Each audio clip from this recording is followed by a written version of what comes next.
कभी कभी प्रेम इतना सच्चा होता है कि वह मृत्यु को भी पराजित कर देता है।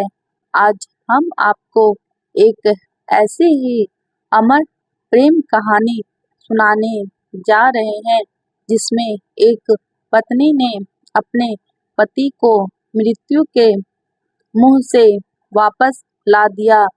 यह कहानी है सत्यवान और सावित्री की, एक पतिव्रता स्त्री की अडिग निष्ठा, उसकी बुद्धि और उसके प्रेम की जिसने खुद यमराज को झुका दिया। आइए शुरू करते हैं। प्राचीन काल की बात है। मद्र देश के राजा अश्वपति की कोई संतान नहीं थी। वर्षों की तपस्या और देवी सावित्री की कृपा से उन्हें एक दिव्य कन्या प्राप्त हुई जिसका नाम उन्होंने सावित्री रखा। सावित्री न केवल अत्यंत रूपवती थी बल्कि बुद्धिमान, साहसी और धर्मपरायण भी थी। जब विवाह योग्य हुई तो उनके पिता ने स्वयंवर की तैयारी की, लेकिन सावित्री ने स्वयं अपने जीवन साथी को खोजने का निश्चय किया। वह तीर्थ यात्रा पर निकली और एक वन में पहुंची जहां उन्होंने एक तेजस्वी युवक को देखा। वह था सत्यवान, जो निष्कासित और अंधे राजा धूम्रसेन का पुत्र था। सत्यवान अपने माता पिता के साथ वन में रहकर सेवा करता था, सदा जीवन जीता था। सावित्री ने उसी क्षण निर्णय लिया, यही है मेरा वर। जब वह लौटकर अपने पिता से मिली और अपने निर्णय की बात बताई, तब दरबार के ऋषि नारद ने चिताया, सावित्री, सत्यवान एक उत्तम पुरुष है, परंतु दुर्भाग्यवश उसके जीवन के केवल 1 वर्ष शेष है। विवाह के पश्चात वह 1 वर्ष में मृत्यु को प्राप्त होगा। पर सावित्री अडिग थी। उन्होंने कहा, मेरा निश्चय अटल है। मैं जन्मों तक सत्यवान की पत्नी रहना चाहती हूँ। राजा अश्वपति ने हृदय भारी कर विवाह की अनुमति दी। विवाह के बाद सावित्री अपने ससुराल वन में जाकर रहने लगी। वहां उन्होंने हर दिन सत्यवान और उसके माता पिता की सेवा की, साधारण जीवन जिया और मन ही मन आने वाले संकट के लिए स्वयं को तैयार किया। समय बीतता गया और वह दिन भी आया। सावित्री ने 3 दिन का व्रत रखा। चौथे दिन जब सत्यवान लकड़ी काटने जंगल जा रहे थे, तो सावित्री भी साथ हो ली।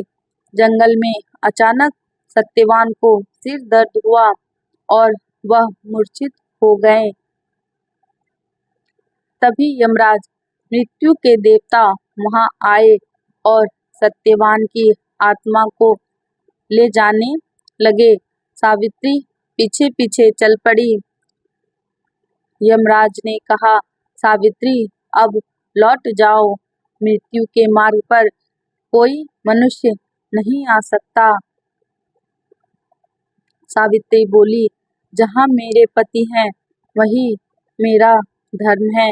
मैं वहीं जाऊंगी जहाँ वे जाएंगे। यमराज ने उनकी भक्ति और दृढ़ निष्ठा देखकर कहा, तू वर मांग सकती है, पर सत्यवान का जीवन नहीं।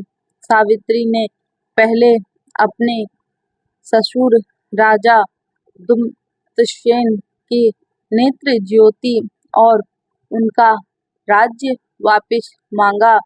यमराज ने वर दे दिया। फिर सावित्री ने अपने लिए 100 पुत्रों का वर मांगा। यमराज ने फिर वर दे दिया।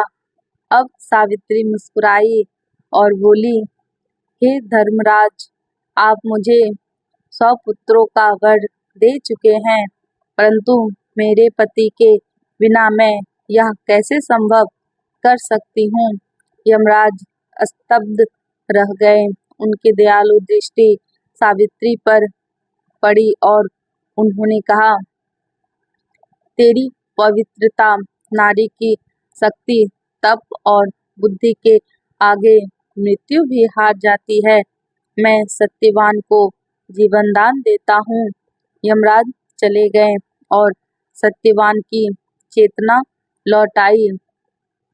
सावित्री ने अपने पति को जीवन दान दिलाया, ससुर को राज्य और नेत्र ज्योति वापस दिलाई। इस प्रकार सावित्री एक सच्चे प्रेम, निष्ठा और धैर्य की प्रतीक बन गई।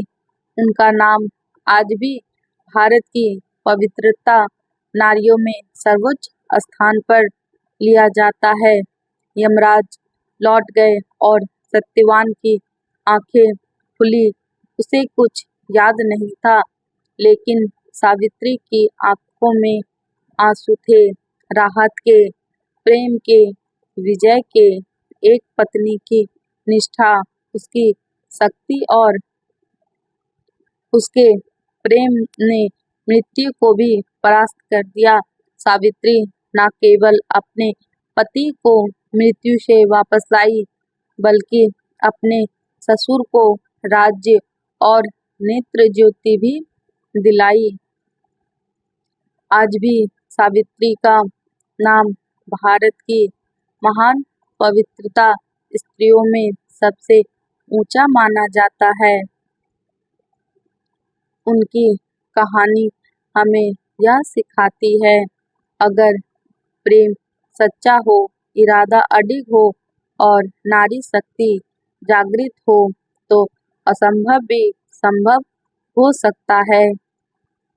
यह थी सत्यवान और सावित्री की अमर प्रेम गाथा। ऐसी और कहानियों के लिए जुड़े रहिए हमारे साथ। रोज नई स्टोरी पर